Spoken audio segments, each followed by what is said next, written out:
Abra sua Bíblia em 1 Samuel capítulo 17, versículo 37. 1 Samuel capítulo 17, versículo 37. Eu preguei há poucos anos atrás essa mensagem num culto de terça-feira e agora eu estou pregando na ceia para toda a DEVEC do Brasil.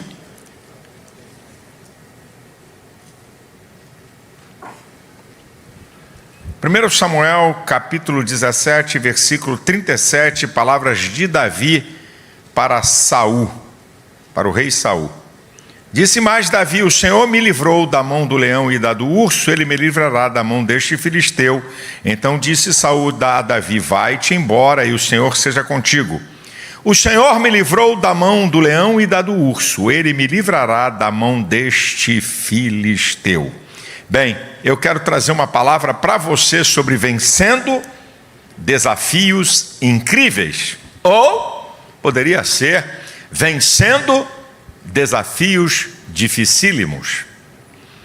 Na verdade, esses desafios que Davi teve que enfrentar, o leão, o urso e o gigante, eles são figuras para nós em relação aos leões, ursos e gigantes desse tempo que eu e você temos que enfrentar e que somos desafiados no nosso dia a dia. Nós vamos ver o que é que eles representam, né? O que é que representa o leão, o urso e o gigante. Que desafios são esses? E você vai ver a similaridade com os desafios que eu e você enfrentamos aqui na vida. Então vamos lá, o que é que representa o leão? Que desafio é esse? O leão, vocês sabem, é o rei dos animais, é um animal, né, que a presença dele, né, a sua presença causa respeito, né, é imponente, ele pode pesar 300 quilos, a sua queixada é poderosíssima, tem uma força para quebrar pescoço, não é, de presas. O rugido de um leão no seu território, ele está avisando para todo mundo: não entra aqui não, porque se entrar o couro vai comer. Não entra aqui não, porque aqui não tem moleza. Ele tem um apetite voraz e devorador. E ele, quando enfrenta algo maior do que ele, enfrenta em equipe. Sabe? Ele não tem medo dos outros animais. Isso aqui são características desse animal leão. Mas o que isso representa a nível de desafio? Ele também possui, não é, um apetite voraz, não é? O apetite dele é voraz e devorador, o apetite do leão. Então eu começo aqui. O que é que representa isso? Os instintos mais veementes da natureza humana, chamada carne, que está ligado a poder, sexo e dinheiro. A natureza humana, isso é um grande desafio. Sabe por quê? Porque você não pode descartar. Enquanto você viver, você vai ser desafiado pela sua natureza. Não tem como você descartar. Só que tem mais alguma coisa. A natureza é fraca. Só que tem mais alguma coisa. É que esse desafio traz prazeres momentâneos. Só que tem mais uma coisa. Por causa desse desafio, tem gente no cemitério, no hospital e na cadeia. Porque eles não são brincadeiras. Os desafios veementes da natureza humana chamada carne. É um desafio, irmão. É um desafio meu e teu a cada dia, não tem jeito. Enquanto você viver, seja crentão, seja menos crente, seja cheio de fogo ou sem fogo, você tem que enfrentar esse desafio. Agora, a imponência do leão, não é? A majestade, a força que ele tem, representa a soberba e o orgulho. É um desafio, sabe? Quando você começa a crescer, as coisas começam a dar certo, a pessoa começa a se sentir superior, tapinha nas costas, elogio, a soberba é uma desgraça. Das 6 coisas que aborrecem ao Senhor, a primeira, está lá em Provérbios 6, a partir do versículo 16, olhos altivos, soberba. Provérbios 16, 18 diz que a soberba precede a ruína e a altivez de espírito a queda. Tiago, capítulo 4, versículo 6, diz que Deus resiste ao soberbo, enfrenta, se opõe ao soberbo, porém dá graça aos humildes. E não é à toa que Davi, no Salmo 19, versículo 13, diz: Senhor, guarda-me da soberba, então serei sincero e ficarei livre de grande transgressão. A soberba é isso, é a autossuficiência humana, é a deidade humana, é descartar Deus. Você é o cara, você é que resolve, você é que é o bom, não precisa de Deus. É um grande desafio. Quando coisas começam a dar certo, quando você começa a se destacar no meio da família, no meio da igreja. Agora tem outro episódio interessante do apóstolo Paulo. Em Atos capítulo 16, a partir do versículo 16, ele chega com Silas a Filipos e começa a pregar, e uma mulher que tinha espírito de adivinhação por alguns dias vem atrás de Paulo dizendo: esses homens que nos anunciam o caminho da salvação são filhos do Deus Altíssimo. Agora é interessante, ela vinha dizendo isso há alguns dias, e diz a Bíblia que Paulo ficou perturbado pelo elogio. Paulo ficou perturbado e repreende aquele espírito de adivinhação que estava na mulher. E aí, meu irmão, deixa eu falar uma coisa para vocês. Eu fico vendo hoje os famosinhos gospel das redes sociais, os youtubers evangélicos, pastores evangelistas, cantores, famosos. Eles ficam preocupados, sabe com o quê? Com crítica, não é com elogio. Ficam preocupados com a crítica. Paulo não se preocupava com crítica, não. Paulo se preocupava com elogio, porque sabia o que é que podia produzir. E hoje estão preocupados com a crítica. Estou sendo muito criticado, como é que está meu ibope? Não posso falar certas coisas, porque se eu entrar nisso, o pessoal vai se levantar contra mim. Ah, que vergonha. Nós temos que estar preocupados com bajulação e com elogio, que pode levar você à soberba. Então é um grande desafio. Por que o leão é um grande desafio? Porque além dele ser poderoso, ele ataca em equipe. Então significa que esse desafio tem potencial para nos destruir, nos derrotar. E o poder de destruição do leão me mostra que ele representa os desafios mais cruéis e terríveis que temos que passar. É representado pelo leão. E o urso? O urso é aquele animal que pode pesar até 750 quilos. Ele é esperto e ágil. Uma patada de um urso pode esmagar a cabeça de um homem ou de um animal. E você já ouviu falar em abraço de urso, não é? As garras do urso, porque quando ele prende uma presa, não tem como sair. O que é que representa o urso como desafio? Primeiro, situações que nos envolvem e que nós não temos, pela nossa própria natureza, pela nossa própria capacidade de nos desvencilhar. O urso representa esse desafio. Coisas que nos envolvem que você, pela sua capacidade, não tem como sair. O urso também representa a competitividade. Ele é ágil, ele é sagaz, ele é rápido. A competitividade da vida é o desafio. Tem gente mais ágil do que eu e você, mais esperta, está na nossa frente. Representa esse desafio. Também o urso, não é? Uma patada de urso pode esmagar a cabeça de um homem ou de um animal. Significa os duros golpes da vida. Traição, injustiça, perdas, ingratidão, desafios para serem superados, de onde você não espera, de quem você não espera. O urso representa esses desafios. E o gigante?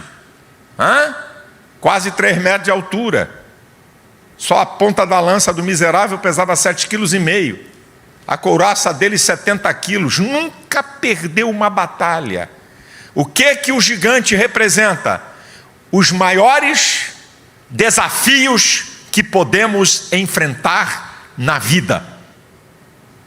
Ele representa os maiores e os mais poderosos desafios que temos que enfrentar na vida. Ele representa aquilo que é mais preparado do que nós. Quando Davi diz para o rei Saul que queria enfrentar Golias, sabe o que o rei diz para ele? Você ainda é moço e ele é guerreiro desde a sua mocidade. Saul está dizendo para Davi, você nunca enfrentou um soldado, você nunca enfrentou um desafio de um soldado. Ele está acostumado a fazer isso, ele é mais bem preparado que você. Existem desafios, não é? Que o outro lado está muito mais preparado que nós. E a história não é saber que você tem esses desafios, porque todos nós temos que enfrentar os leões, os ursos e os gigantes.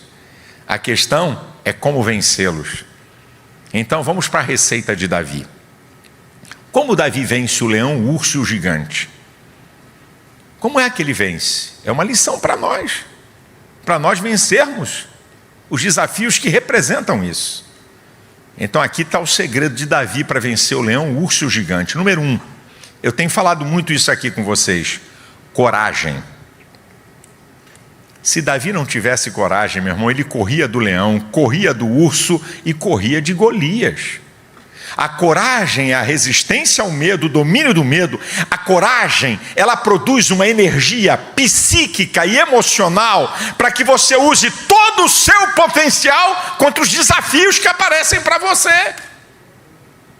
Davi era um homem de coragem, produzia nele uma energia psíquica e emocional para usar todo o seu potencial contra esses desafios. Não é à toa que Provérbios 24:10 diz que se mostrares frouxo no dia da angústia, a tua força será pequena. Se você se entregar ao medo, ao pavor do desafio, você não vai ter energia para combatê-lo.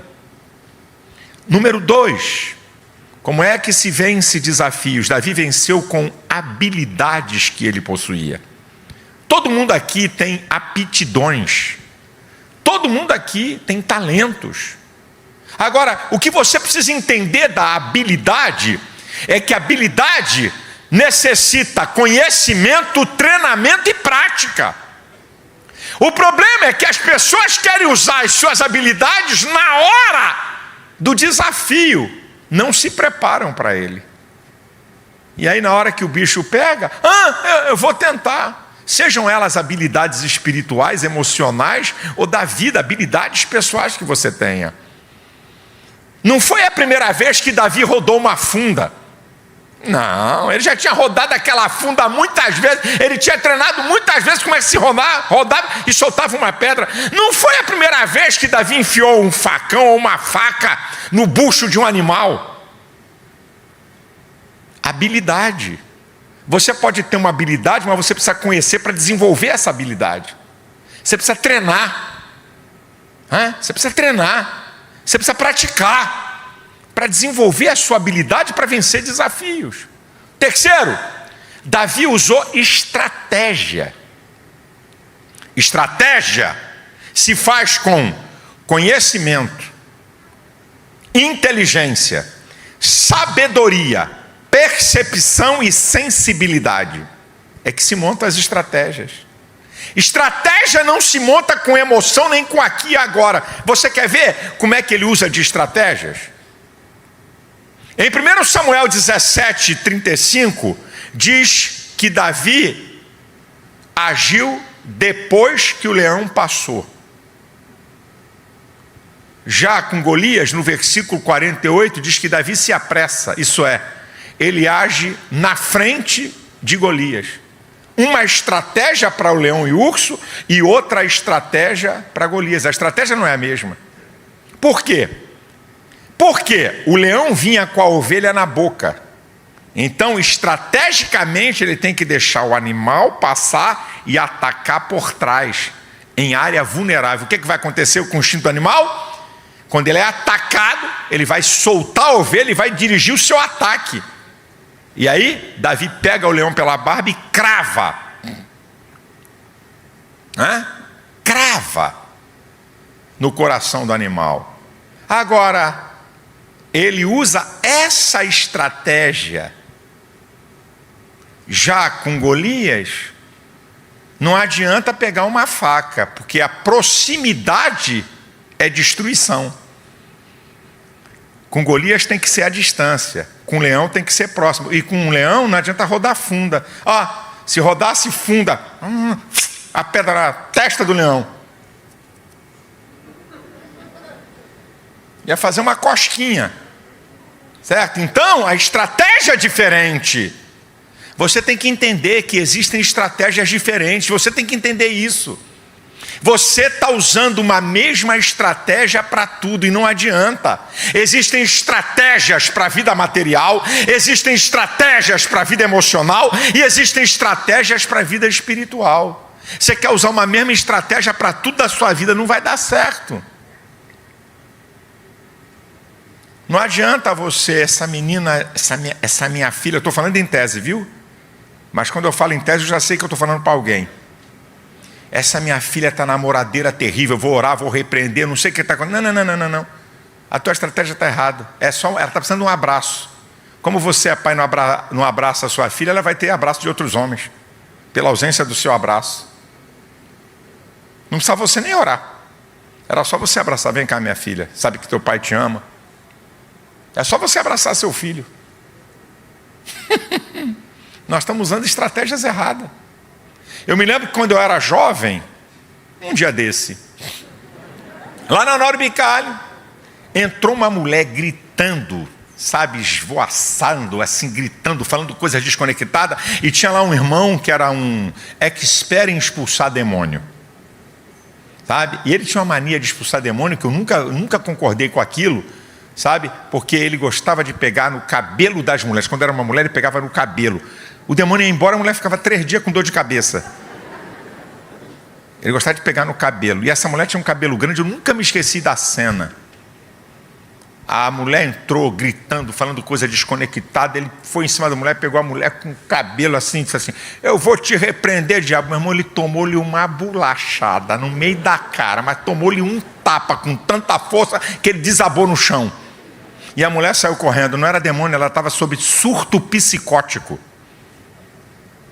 Ela estava debaixo, e os crentes gostam de dar para doenças mentais e doenças emocionais graves, é o diabo, não é diabo não, é ser humano, deficiência. O diabo pode operar nisso. O caso daquela mulher era um surto psicótico, e ele estava usando a estratégia de demônio. Não é demônio.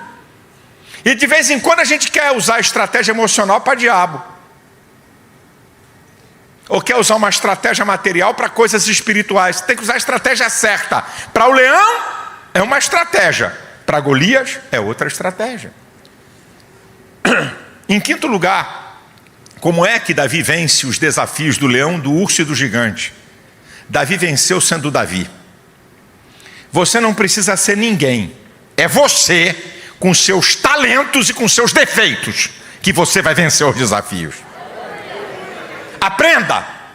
Saul quis dar a roupa de gala de guerra do rei, mas muitas vezes o melhor dos outros nos atrapalha. Você sabe o que é a nossa ideia? Porque o jeito que o outro é e o que o outro usa venceu, eu vou ser do jeito que ele é e usar o que ele usar, e vai quebrar a cara. Você tem que entender, irmão. Você já parou para pensar? A Bíblia diz que Saul excedia do ombro para cima a todos em Israel. Significa que Saul era um cara alto, de 1,80 m a 1,90 m. E a Bíblia diz que Davi era de gentil aspecto, era um cara mais baixo, 1,60 m, 1,65 m. Você já viu roupa de um cara de 1,90 m num cara de 1,65 m? O capacete batia na boca. Você já viu? Imagina a couraça na hora de botar a mão e para pegar a espada.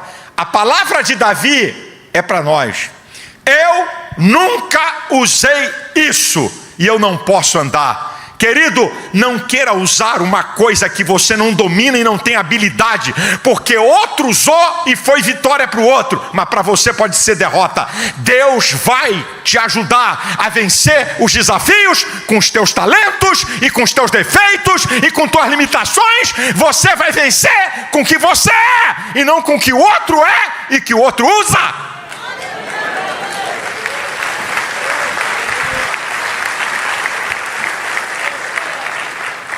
Uma outra coisa muito importante nessa questão de você vencer, não é, os desafios. é que ele possuía uma visão correta da vida. Esse aqui é um outro problema. Ele possuía uma visão correta da vida.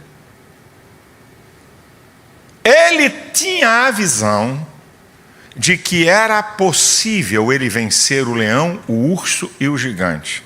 Porque se ele não tem essa visão, ele não enfrentava e não vencia. Ele tinha uma visão de que havia algo maior com ele do que com esses desafios. Outra coisa interessante para você saber, meu amado, é que na Bíblia, Davi nunca chamou Golias de gigante. Você pode estar impressionado com os subtítulos da Bíblia para demonstrar quem era o cara. Mas Davi nunca chamou Golias de gigante. 2 vezes chamou ele de incircunciso e 5 vezes de filisteu. Davi nunca superdimensionou o desafio, por maior que fosse. Porque na verdade quem era gigante era ele. Ah, você não ouviu. Ei, não é o desafio que é o gigante é você. Por isso que Davi nunca chamou Golias de gigante. Nunca chamou. Se você pegar a Bíblia, no versículo 24, o exército de Israel diz que quando via Golias, fugia. Versículo 26, chega a Davi e diz assim: quem é esse incircunciso para afrontar o exército do Deus vivo? Olha a visão correta que ele tinha. O que ele está dizendo? Esse cara aí não tem pacto com Deus. Esse cara aí não tem aliança com Deus. Eu tenho pacto com Deus, eu tenho aliança com Deus, então o que está comigo é maior. Ele tem um discernimento. Você lembra quando foram mandados 12 espias, que 10 vieram com relatório sobre a terra que Deus prometeu? Olha, na verdade a terra mana leite e mel, a terra é muito boa, porém, contudo, todavia, entretanto, lá tem gigantes, não dá para nós não.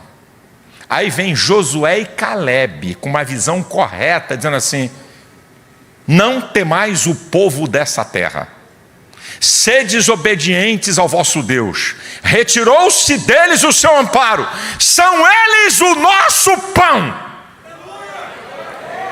Enquanto uns estavam vendo o desafio como gigante, Josué e Calebe estavam vendo como pão. Como é que você vê? É pão ou gigante? Meu irmão, eles estavam vendo também a mesma coisa, igual Davi, o exército. O exército, olha, esse cara é grande, ele é poderoso, ninguém vê esse Davi, quem é esse incircunciso? Agora os espias, olha, lá está cheio de gigante, são mais fortes do que nós, éramos como gafanhotos aos nossos olhos, éramos como gafanhotos aos olhos deles. Olha, nós olhando para eles não somos nada, eles olhando para nós não somos nada. Josué e Calebe, nosso pão, vamos engolir essa cambada. E em 7º lugar, para vencer os desafios do leão, do urso e do gigante, é o texto que eu li. O Senhor me livrou do leão e do urso, Ele me livrará desse filisteu.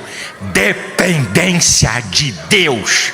Não importa qual é o desafio e não importa qual é o seu preparo, aprenda a depender de Deus. Você não está sozinho nesse desafio, você não está enfrentando essa luta sozinho. Há um Deus acima de tudo, de todos, cheio de glória, de poder, invencível, nunca perdeu uma batalha. Creia que Deus está com você.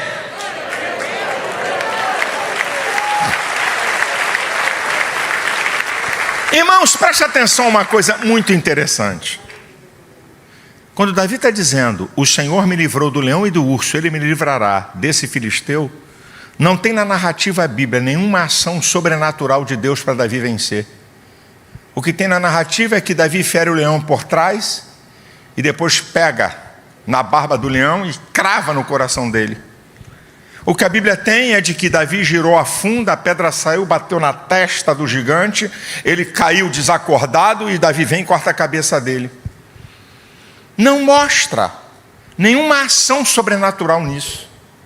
Você quer ver um outro camarada que estava com medo e teve grandes vitórias? Josué. No capítulo 1, versículo 5 de Josué, está escrito assim, Deus falando para Josué: nenhum te susterá diante de ti. Como eu fui com meu servo Moisés, eu serei contigo todos os dias da tua vida. Não te deixarei, nem te desampararei. Aí você vê uma ação sobrenatural de Deus com Jericó. Toca a trombeta e os muros caem com o barulho do som. Agora, Josué venceu mais de 31 reis na guerra. E não tem nenhum registro de sobrenatural. O que é que a Bíblia está ensinando para mim e para você? O que a Bíblia está ensinando para mim e para você é que você não precisa ver, você tem que crer. Você não tem que entender como é que Deus opera e nem ver como é que Deus opera. Você tem que crer que Deus está com você. Olha quando Davi vai enfrentar Golias, o que é que ele está falando no versículo 45? Tu vens a mim com espada, com lança e com escudo, porém eu venho a ti em nome do Senhor dos Exércitos, o Deus dos exércitos de Israel, a quem tu tens afrontado. Hoje mesmo eu vou cortar a tua cabeça e vou dar o arraial dos filisteus, as aves dos céus e a bestas da terra, e toda a terra de saber que há Deus em Israel, e que ele não dá vitória nem com espada nem com lança, porque do Senhor é a guerra. Davi não viu Deus agir no sobrenatural, mas Deus estava lá. Deus estava lá. Deus está aí nesse desafio. Deus está aí, mesmo que você não veja e não entenda. Deus age no sobrenatural. Aprenda a depender de Deus.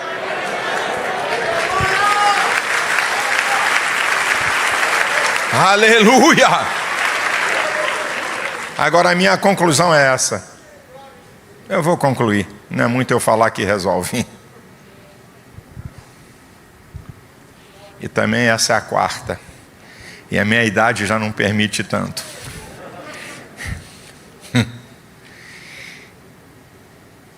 A minha conclusão. Pastor, enfrentar leão, urso e gigante não é perigoso? Não corre risco? E por que Deus permite? Você tem que aprender isso aqui. As experiências advindas de lutas e adversidade nos fazem crescer. Deus conhece o ser que Ele fez depois da queda. E Deus sabe que a matéria mais difícil da escola da vida chama-se adversidade e tribulação, mas é a única que nos faz crescer e amadurecer. Por isso que Deus permite desafios de leão, urso e gigante.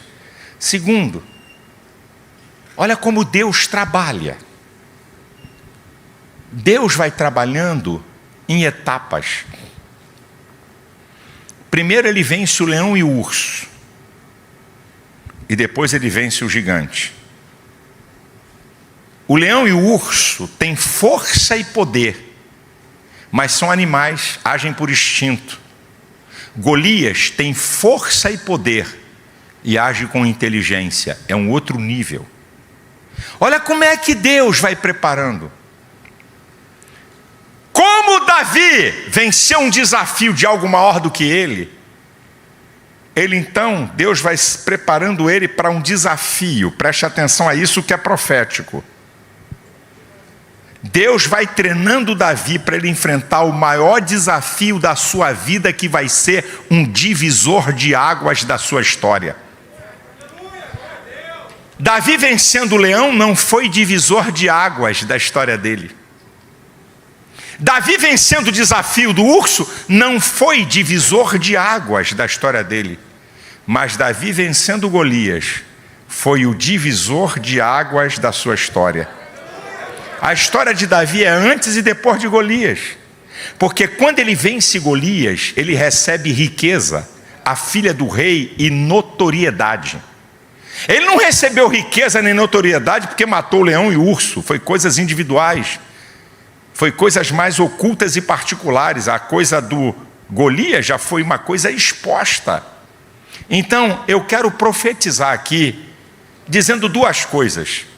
Para alguém que possa estar dizendo: pastor, eu estou enfrentando o maior desafio da minha história. Maravilha! Esse desafio vai ser um divisor de águas da história da sua vida. Esse aí é o maior? pastor, eu tenho enfrentado desafios, então quero te preparar para dizer que vem um pior. Ou melhor, um maior. Porque Deus está te treinando. Se esse aí que você está enfrentando não é maior, esse é mais um desafio. É difícil, porque vencer leão e urso não é fácil. É difícil, mas é mais um, ok. Então você está sendo treinado. Agora, se você está dizendo, pastor, esse é o maior desafio da história da minha vida, então te prepara, é profético. Vai ser um divisor de águas da tua história. Você vai ser antes e depois desse desafio, se é que você está enfrentando o mais severo e grave desafio da sua história. E se não é o mais severo e o mais grave, mais um desafio difícil, então Deus está te treinando para chegar que vai ser o ápice da tua história e vai ser um divisor de águas. Não tenha medo, Deus está te treinando para uma coisa maior. Para que você não jogue fora a bênção de Deus, para que você não seja dominado pela soberba, para que você não pense que você é o cara, mas para que você sempre dependa da potentíssima mão de Deus.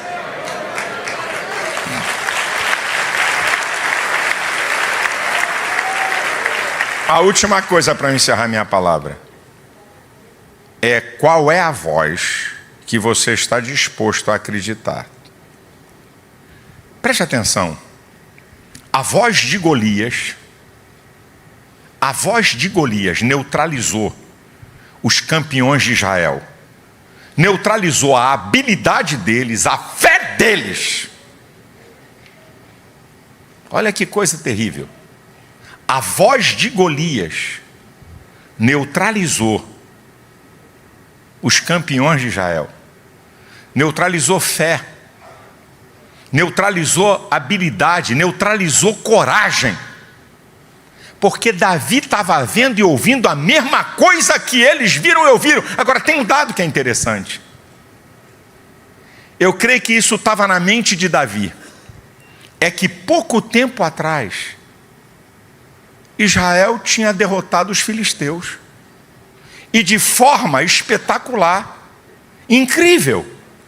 No capítulo 13 e 14 de 1 Samuel, capítulo 13, versículo 5, quando os filisteus se levantam de outra vez contra Israel, 30.000 carros, 6.000 cavaleiros e um exército incontável como a areia do mar. Olha como é que eles vieram. E por incrível que pareça, um homem é levantado, Jonatas, para ser o divisor de águas. Olha que coisa incrível. Eu acredito que isso estava na mente de Davi, mas não estava na mente dos soldados. Espera aí, Deus já derrotou esse exército, porque foi Jonatas, o grande causador da derrota. E Jonatas vai falar uma coisa, e aí é que você tem que saber qual é a voz que você quer ouvir. A voz de Deus ou a voz dos desafios?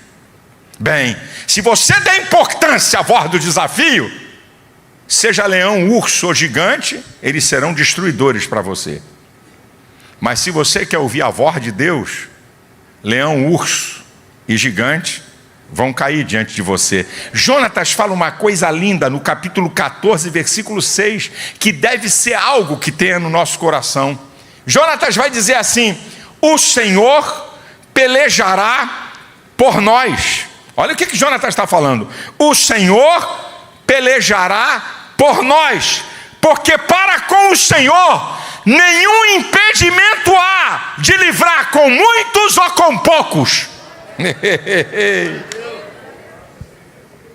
O Senhor pelejará por nós, porque para com o Senhor não há nenhum impedimento de livrar com poucos ou com muitos. Não importa se você é pouco, os desafios são muitos, você vence. Não importa a grandeza e o tamanho do desafio, se tem muita gente ao teu lado ou se não tem ninguém ao teu lado, você com Deus é maioria sempre. Anota aí, você com Deus é maioria sempre. Davi com Deus vence leão, Davi com Deus vence urso, Davi com Deus vence Golias, e um exército inteiro de campeões treme diante da voz do desafio. Qual é a voz que você quer acreditar? O Espírito Santo está falando aqui nessa noite. Eu vou trazer aqui uma palavra para você. Abra a sua Bíblia no livro do profeta Isaías, capítulo 41, do versículo 18 ao 20. Livro do profeta Isaías, capítulo 41, do versículo 18 ao 20. Diz assim a palavra do Senhor: abrirei rios em lugares altos e fontes. No meio dos vales tornarei o deserto em tanques de água, e a terra seca em mananciais. Plantarei no deserto o cedro, a árvore de sita, a murta, a oliveira, conjuntamente porei ermo, a faia, o olmeiro e o álamo, para que todos vejam e saibam e considerem, e juntamente entendam que a mão do Senhor fez isso e o Santo de Israel o criou. Eu quero trazer uma palavra para você sobre fazendo a diferença no deserto da vida. Todo mundo sabe que tipologicamente o deserto é lugar de passagem. Na tipologia bíblica, o Egito representa o mundo, Israel, a igreja, o deserto, a trajetória na terra, e Canaã, o céu. Também o deserto tipifica lugar de tribulação, de adversidade e de luta. Mas também na tipologia bíblica, árvores tipificam homens, né? Lá no Salmo 1, versículo 3, quando ele vai dizer que nós vamos ser como árvores plantadas junto a ribeiros, que dá o seu fruto na estação própria, cujas folhas não caem, e tudo quanto fizer prosperará. Também Jesus fala em Mateus 7,17 que toda árvore boa produz bons frutos e toda árvore má produz maus frutos. Então, tipologicamente, árvores significam homens. Agora, a coisa interessante aqui é que essas 7 árvores que são citadas nesse texto, nenhuma delas é do deserto. Nenhuma dessas árvores é do deserto. Mas o texto está dizendo que elas serão produtivas no deserto. Nós não somos desse mundo, nós estamos de passagem nesse mundo, mas seremos produtivos nesse mundo. É interessante que o texto mostra esses tipos de árvores. Eu vou só tirar uma árvore dessa da ordem, ok? Mas vamos ver, porque isso é tipológico, isso é incrível para a igreja. É o que nós somos nessa trajetória. Lembrando a você que nós somos peregrinos, estamos de passagem, né? Como diz o Salmo 119, versículo 19, né? Somos peregrinos na terra. Estamos aqui de passagem. Peregrino é que não tem lugar fixo. Então nós estamos de passagem. Mas essas árvores, elas representam cada um de nós na nossa trajetória nesse deserto da vida que nós estamos. Então começamos com a primeira. Diz que nós somos o cedro do Líbano, tá? Eu só queria que você dissesse: eu sou. Então nós somos o cedro do Líbano. Algumas características dessa árvore. Primeiro, seu crescimento sustentável, forte, saudável, seguro e durável. Se tem uma coisa do cedro do Líbano, é isso aqui. Ele tem um crescimento sustentável, forte, sadio e durável. Como é que você pode ter um crescimento forte, sustentável e durável aqui na trajetória desse deserto? A fórmula está na Bíblia. 2 Pedro 3,18 diz: antes, crescei na graça e no conhecimento de nosso Senhor e Salvador Jesus Cristo. Deixa eu dizer uma coisa para você. Tem gente que cresce na graça, mas é zero no conhecimento. Sabe o que significa isso? Crente menino. Só vive de experiência, mas não tem conhecimento. Outros crescem no conhecimento, mas são zero na graça. Crentes carnais. Têm o entendimento, mas não tem a experiência. E tem gente que é 0 no conhecimento e 0 na graça. É crente fraco. Então, o crescimento padrão é crescer na graça e no conhecimento na mesma dimensão. Com a graça você experimenta o mundo de Deus, e com conhecimento você entende o mundo de Deus. Por isso que você e eu precisamos crescer na graça e no conhecimento, para não ser menino, para não ser carnal e nem tampouco ser fraco. Então, nesse deserto que eu e você estamos, temos que crescer, porque você é cedro do Líbano. Você vai crescer de maneira sustentável, forte. Agora tem outro dado. É que na tempestade, no vento forte, o cedro do Líbano nem quebra, nem é derrubado. Não tem possibilidade de quebrá-lo com tempestade e com vento forte, e nem de derrubá-lo. Isso é você, meu irmão. Que negócio de mimimi de crente, porque tem vivendo tempestade. Ninguém vai quebrar e nem vai derrubar você, porque você é cedro do Líbano. Então você não é quebrável, e nem você vai ser arrancado. Uma outra coisa importante do cedro: ele foi utilizado na construção do templo, de palácios e de embarcações, devido à sua poderosa resistência. Então, o cedro do Líbano, utilizado na construção de palácios, na construção do templo e de embarcação, por causa da sua poderosa resistência. Você já viu aquele ditado? Esse cara é madeira de dar em doido. Não tem esse ditado na vida? É você. Você é madeira de dar em doido. Você é madeira de dar em doido, meu irmão. O pau está quebrando e você está aqui na vigília dando glória a Deus, aleluia. É luta com o marido, é luta com o filho, é luta com o pai, é luta com a mãe, é luta no emprego, é capeta de tudo que é lado, é vizinho que te perturba, mas você está firme, você não é abalado. Você é cedro do Líbano. E uma outra coisa é que o cedro, ele atinge até 37 metros de altura. Isso indica lugares altos, é profético para você. Mesmo nesse deserto, Deus quer te colocar em lugares altos. Só tem um detalhezinho, porque quando a gente fala isso, todo crente quer. Quem é o crente que não quer lugar alto? Todo mundo quer. Todo mundo quer. Mas a Bíblia, ela vive de princípios, ela vive de regras. E quando você vai lá em Deuteronômio, capítulo 28, 13, quando o Senhor está dizendo para o seu povo: olha, eu coloco vocês como cabeça e não como cauda. Você vai estar em cima e não embaixo. Qual é a condição? Quando obedecerdes os mandamentos que eu te dou.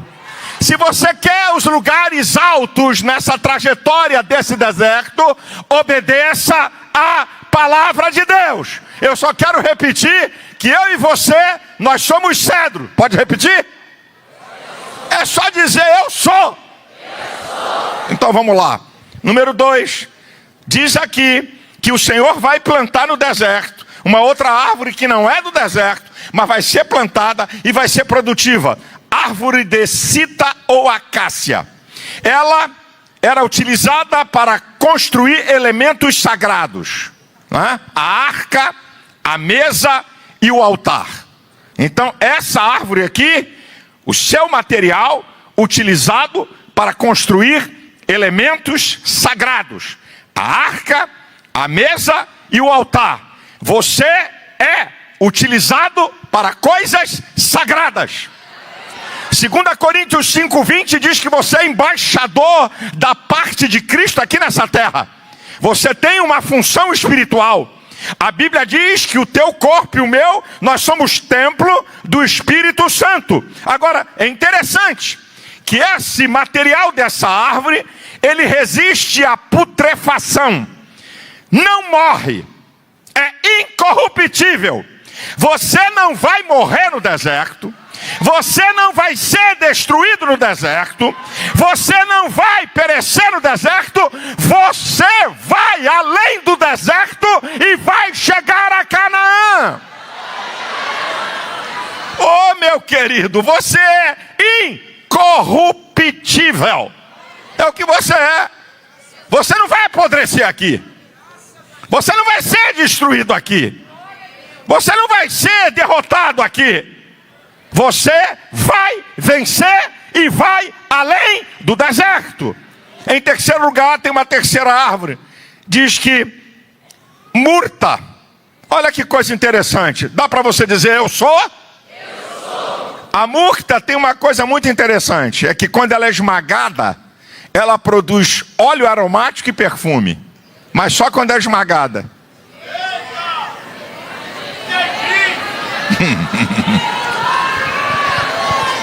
E se ela não for esmagada, ela não produz óleo e também não produz perfume. Não reclama não, está sendo esmagado. Pergunta ao irmão que está do teu lado, está sendo esmagado, irmão? Vem perfume aí. Você é o bom perfume de Cristo, que exala o seu conhecimento por toda a terra. É o que você é, meu querido. E quando a Bíblia está falando de que você é o bom perfume de Cristo, fala que você manifesta Jesus com intensidade. Perfume é uma coisa que exala algo com intensidade. Assim é você. Você foi feito para exalar Jesus com intensidade nesse deserto da vida. Agora preste atenção a uma outra coisa aqui, que diz que nós somos faia ou cipestre. É a mesma coisa. Ou faia ou cipestre, é o mesmo nome. Indica, essa árvore, ela possui várias funções terapêuticas e medicinais. Ela cura feridas. E ela estanca hemorragias. Você não foi feito para fazer feridas. Você foi feito para curar feridas. Estanca a hemorragia, isso é, impede o mal. A Bíblia tem um texto conhecido de todos nós, de Hebreus 12:15. É muito interessante o texto de Hebreus 12:15. Tendo cuidado para que ninguém se prive da graça de Deus, e brotando alguma raiz de amargura vos perturbe, e por ela muitos se contaminem. Você não foi feito para machucar pessoas. Você não foi feito para adoecer pessoas. Cuidado com a sua boca. Calúnia, difamação, fofoca, muito cuidado.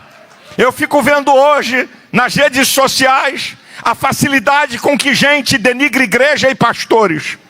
Com que gente que diz é que nosso meio e ataca de maneira impiedosa, perversa, maldosa. Um dia desse, eu passando, né, porque eu vejo tudo, porque eu tenho que saber de tudo, para poder marcar posições, para defender princípios. Aí eu estava vendo um boçal desse filho do Satanás, que eu não tenho outro nome, colocando o preço da roupa, do sapato, do relógio de uma pessoa. O relógio custa tanto, o sapato que está usando custa tanto, a roupa custa tanto, o brinco custa tanto, não sei o que custa tanto. Ô miserável filho do inferno, tu tem inveja e ciúme porque você não pode ter nenhuma bijuteria? Ô meu querido, ô meu amado, não faça isso não. As pessoas criticam outros porque eles não têm o que o outro tem. Ei, psiu, vai chegar a sua vez. Faça a vontade de Deus. É Deus que eleva, é Deus que levanta, é Deus que coloca. Não machuca ninguém não. Não calunia não, não difama não. Você foi feito para curar. Você foi feito para estancar o mal e não para produzir mal. O apóstolo Paulo, em 2 Coríntios, capítulo 1, versículo 3 e 4, ele diz: bendito seja o Deus e Pai de nosso Senhor Jesus Cristo, que segundo as suas misericórdias, é a misericórdia, a bondade de Deus, sabe? Ele nos livrou de toda a nossa tribulação, para que possamos consolar os que estiverem em alguma tribulação, com a mesma consolação que de Deus mesmo somos consolados. Sabe, Deus usou e Deus levanta você para consolar pessoas que estejam em tribulação, em adversidade. Você não foi levantado para machucar ninguém. Você foi levantado para consolar. Você foi levantado para curar. Você foi levantado para estancar o mal. Em quarto lugar, um outro tipo de árvore aqui, em quinto lugar, um outro tipo de árvore é o olmeiro. Esse aqui é interessante, o olmeiro. Ele é forte, ele é flexível, resistente a impactos e sustenta a videira. Famosa é a videira, não é o olmeiro. Ele não é famoso. Ele não tem nome. Talvez pela primeira vez você está ouvindo aqui falar. Videira todo mundo sabe. Mas quem sustenta a videira é o olmeiro. Ele não é o centro das atenções. Ele não é famoso. Ele não é aplaudido. Mas desempenha um papel fundamental. Lembra quando o profeta Elias estava fazendo queixinho a Jeová, que entrou em depressão, depois que a mulher do rei mandou uma sentença para ele? Aí ele vai chorar com Jeová, dizendo: só eu fiquei como profeta. Aí o Senhor corrige a visão dele: não é só você não, tem 7.000 que não dobraram os joelhos. Não tem nome de nenhum dos 7.000, mas o nome de Elias está lá. Nós sabemos quem é o apóstolo Paulo, a sua grandeza e o seu trabalho. Mas Paulo era um homem que sabia reconhecer pessoas. Em Romanos capítulo 16, tem uma lista de mais de 25 cooperadores de Paulo. O máximo que você pode lembrar, para quem gosta de ler a Bíblia, é de Áquila e Priscila. Tem mais de 23 nomes que não sabe nem quem é ele. A gente no máximo lembra de Áquila e Priscila. Uma lista de mais de 25 cooperadores. Essa gente sustentava o ministério de Paulo. Não são famosos. Ninguém conhece. Ninguém sabe. Mas são fundamentais. Você quer ver? Um apóstolo pouco falado. André. Pouco falado. André é pouco falado. É o primeiro apóstolo. É André. João capítulo 1, do versículo 35 ao 42. É André que leva Pedro a Jesus. É André o primeiro a reconhecer que Jesus é o Messias. Quando os gregos queriam falar com Jesus, Filipe levou primeiro a André. Interessante. Está lá em João 12, do 20 ao 22. Por que não levou a João? Por que não levou a Tiago? Por que não levou a Pedro? Levou André. Reconhecia o nível espiritual e de discernimento desse cara. Pouco falado. Não está entre os três principais, Pedro, Tiago e João, mas é sustentáculo. Eu tenho uma palavra para você. O teu nome pode nunca ser citado na vigília da resposta. Você talvez nunca suba num púlpito de uma igreja. Talvez a maioria da igreja não sabe quem é você. Mas eu queria deixar claro: Jesus reconhece a sua importância no reino. Dá para dizer para 2 ou 3, você é importante no reino?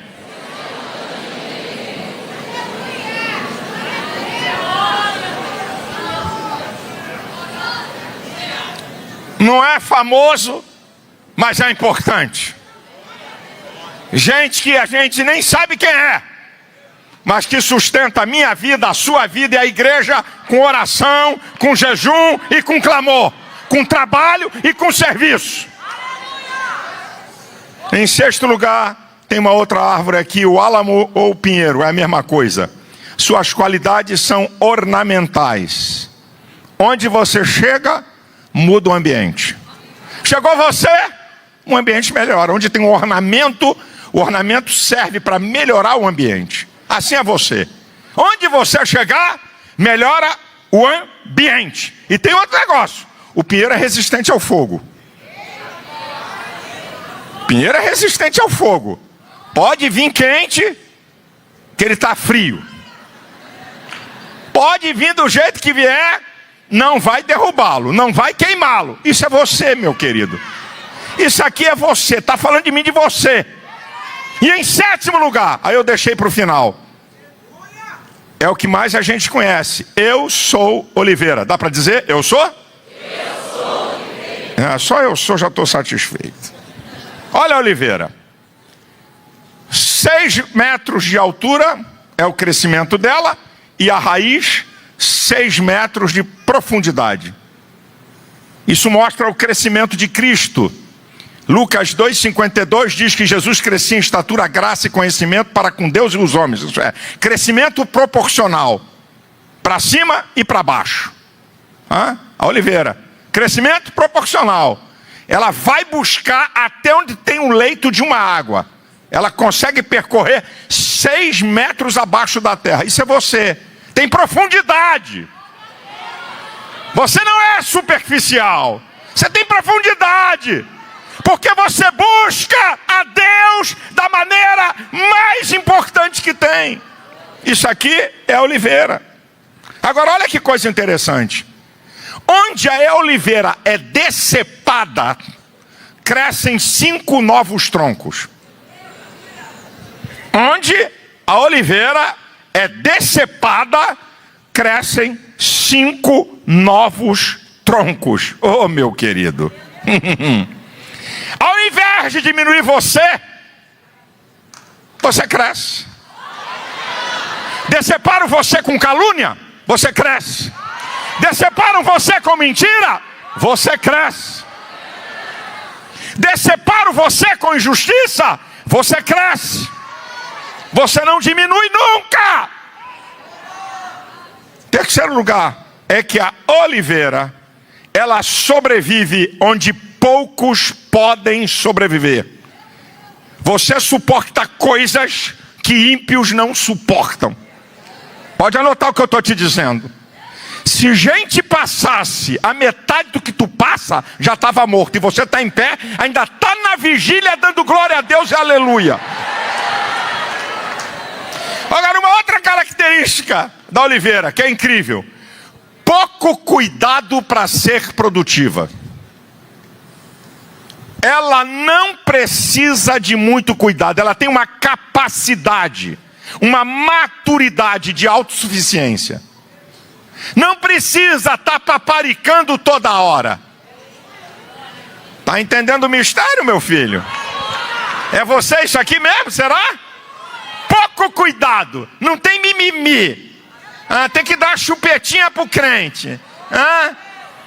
Qualquer coisa chora, qualquer coisa reclama, é cheio de dedo. Não. Isso não é oliveira. Oliveira precisa de pouco cuidado. Ela é autossuficiente. Ela é incrível. Ela dá pouco trabalho. Ela sabe o que é necessário para ela crescer.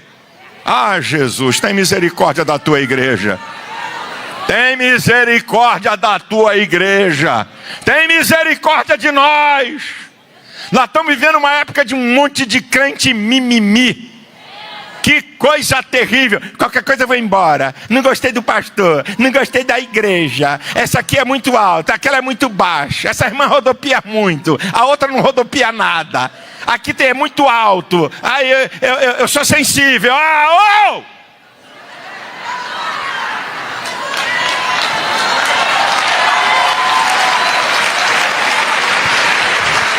Cuidado, pastor, com o que o senhor vai falar. Cuidado com o que o senhor vai pregar. Irmão. É ruim, como diz o carioca. Cuidado, olha, cuidado. Vai chocar o povo, hein? Superficiais, meninos, sem estrutura. É o problema que nós estamos vivendo hoje, gente. Esse é um problema de hoje. Agora, uma outra característica da oliveira é que ela atinge séculos ou milênios de vida. O deserto não vai te matar. Você tem vida eterna. O deserto não te mata não, irmão. Uma outra coisa da oliveira: a sua madeira produz um autopolimento. É você. Assim, resplandeça a vossa luz diante dos homens, e glorifique a vosso Pai que está nos céus. Tá? Assim, resplandeça a vossa luz, e vejam as vossas boas obras, para que o Senhor, para que o nosso Deus seja glorificado e exaltado. Você brilha, meu filho. Onde você mora, onde você estuda, onde você trabalha, onde você anda, onde você realiza transações no mundo, você brilha. Você brilha. Agora escute isso aqui. A oliveira, isso aqui é muito importante, ela tem múltipla produtividade. Isso aqui é interessante. A oliveira, ela tem múltipla produtividade. Não é aqui no Rio de Janeiro não, é em outro lugar. Tem crente que só quer fazer uma coisa na igreja. Não, eu só trabalho aqui. Não, isso eu não trabalho mais nada não. É só isso aqui.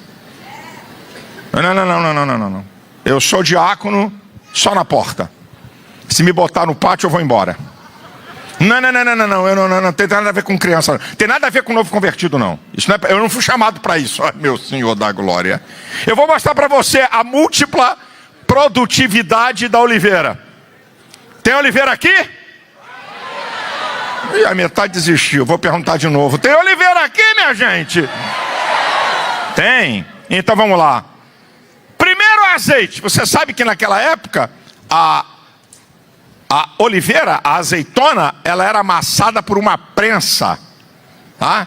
Um buraco, uma madeira, uma pedra na ponta, pesada, que arriava e esmagava a oliveira. Primeiro azeite.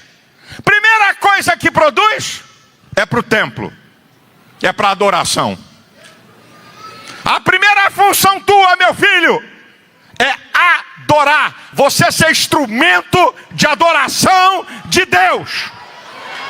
Quer comais, quer bebais, quer façais outra qualquer coisa, fazei tudo para a glória de Deus. O teu trabalho, a tua vida, o teu casamento, o teu serviço no reino, é tudo para a glória de Deus. É a primeira função, adoração. Depois, espremiam de novo, saía um segundo azeite. Esse segundo azeite era para alimentação. O primeiro, para adoração. O segundo azeite, que era prensado, saía para alimentação. Dai-lhes voz de comer. Foi o que Jesus disse para os discípulos. É eu e você que temos que alimentar esse mundo faminto de Deus. Terceira função da oliveira. Está na Bíblia, não estou inventando nada aqui não. O terceiro azeite aí ia para a prensa de novo, apertava de novo. Saía um terceiro azeite para iluminação. Primeiro para adoração, o segundo para alimentação, o terceiro para iluminação. Você é luz, é para brilhar, meu filho. O quarto azeite, ainda tinha um, olha, ainda tinha um quarto. Prensa de novo a azeitona. O quarto azeite para purificação. Olha as funções. João 15:3, Jesus disse: vós já estáis limpo pela palavra que vos tenho falado. Você é limpo, você é puro. Você é instrumento para que outros também sejam limpos pelo sangue de Cristo. Será que você desempenha essas funções? Instrumento de adoração, instrumento para alimentar o mundo faminto, iluminar o mundo que está em trevas e purificar. Agora presta atenção. Você não é oliveira brava. Porque oliveira brava é improdutiva, não serve para nada. Você foi enxertado na oliveira verdadeira.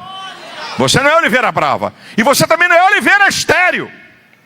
Você é oliveira verdadeira. É o que você é, meu irmão. Agora eu concluo dizendo aqui algumas coisas. Primeiro, a síntese da qualidade dessas árvores é que elas são produtivas. A síntese da qualidade dessas árvores é que elas são produtivas. Você não é parasita. Você não é sanguessuga. Você foi feito para ser produtivo. João 15:8 diz: e nisto o Pai é glorificado, que deis muitos frutos, e assim sereis meus discípulos. Você está plantado nesse deserto para ser produtivo. Meu querido, o cristão não é conhecido por dons, o cristão é conhecido por frutos. Os dons é de Deus para o homem, o fruto é do homem para Deus. No movimento pentecostal, nós acreditamos e achamos: poxa, esse cara aí, rapaz, tem visões, tem revelações, Jesus usa ele para curar enfermos, para profetizar. Os dons é de Deus, ele dá a quem ele quer. 1 Coríntios 12:11 diz que o Espírito distribui como ele quer. Os dons não é pela qualidade da pessoa, são as manifestações da divindade através de pessoas. O dom é de Deus para o homem, mas o fruto é do homem para Deus. Então você manifesta o seu cristianismo por aquilo que você produz. Segundo lugar, que é importante, que a gente pode analisar nessa questão dessas árvores. Você pode ter tempestade, pode ter lugar árido, pode ter todo tipo de adversidade, independente do lugar, independente das circunstâncias, somos produtivos. Não importa se você está debaixo de tempestade, se você está no deserto, no lugar seco, se você está vivendo o pior momento da sua vida, você foi feito para ser produtivo. Terceiro, só podemos ser produtivos por causa de Deus. Olha o que diz o capítulo 41, versículo 20. Para que todos vejam e saibam e considerem e juntamente entendam que a mão do Senhor fez isso e o Santo de Israel o criou. Você e eu só podemos ser produtivos nesse deserto por causa da boa mão de Deus sobre nós. Quarto lugar, o deserto é o lugar onde Deus nos abençoa. Olha o versículo, capítulo 41, versículo 21, versículo 18.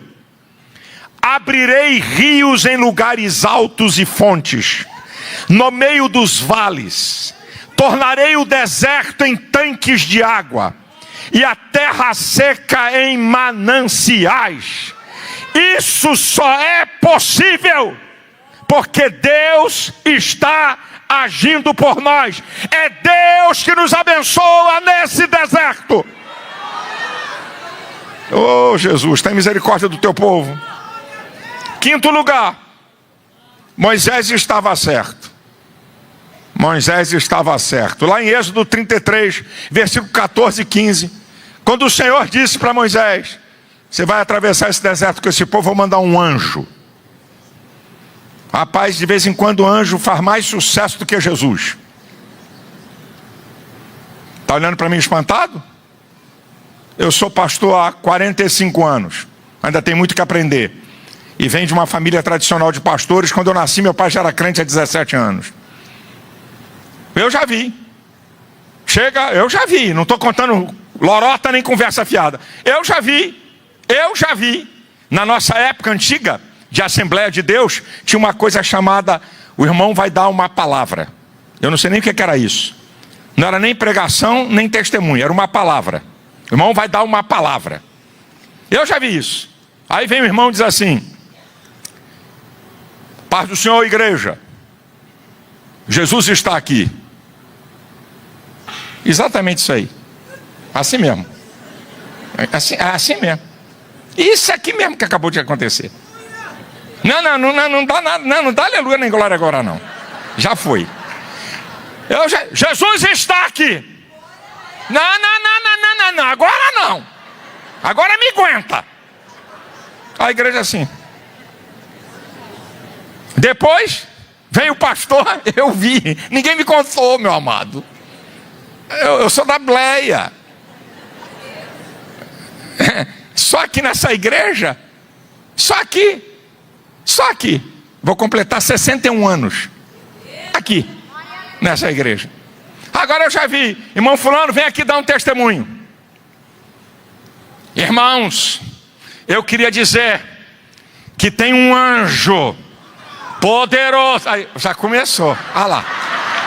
Eu estou provando que anjo faz mais sucesso do que Jesus. Aqui tem um anjo aqui do lado direito.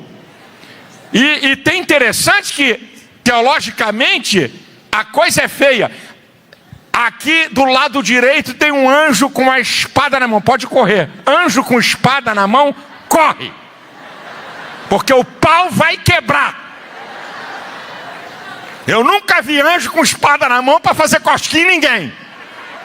Anjo com espada na mão é que o pau vai torar. Aí, de vez em quando tinha um irmão, tem um anjo aqui na direita, com a espada na mão. Ou então, essa aqui dá para passar. Tem um anjo aqui na esquerda com a bandeja, não, essa dá para passar. A bandeja é bênção. Aí o fogo cai. Jesus está aqui. Tem um anjo aqui. Aleluia! Irmãos, é incrível esse negócio. Anjo faz mais sucesso que Jesus. Mas Moisés era um cara de discernimento espiritual. Olha a proposta de Deus. É Deus propondo a Moisés: eu vou mandar um anjo com você. Qual foi a resposta dele? A resposta dele é essa: se tu não for conosco, não nos faça sair daqui. Eu quero é presença de Deus. Eu quero direção de Deus. Porque onde Deus está presente, Ele transforma o deserto em mananciais de água. Ele transforma o deserto em fontes de água. Eu quero é Deus. Eu quero é Deus. Eu quero Deus aqui. Eu quero é Deus aqui nessa casa. A sua presença é incomparável. A sua presença é inigualável. Eu quero é Deus.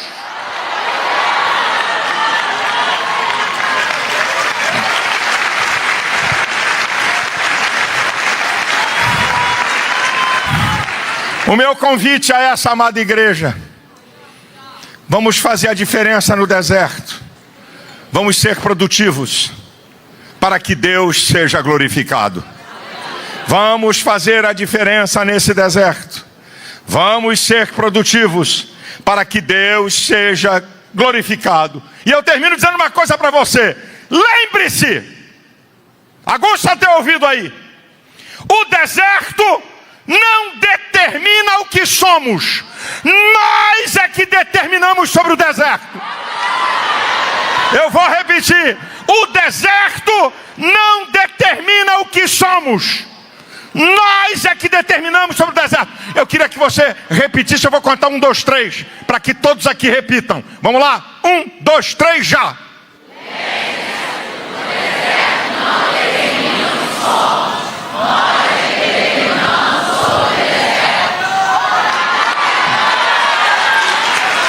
Um lê um pedaço e outro lê outro. Comece com lembre-se.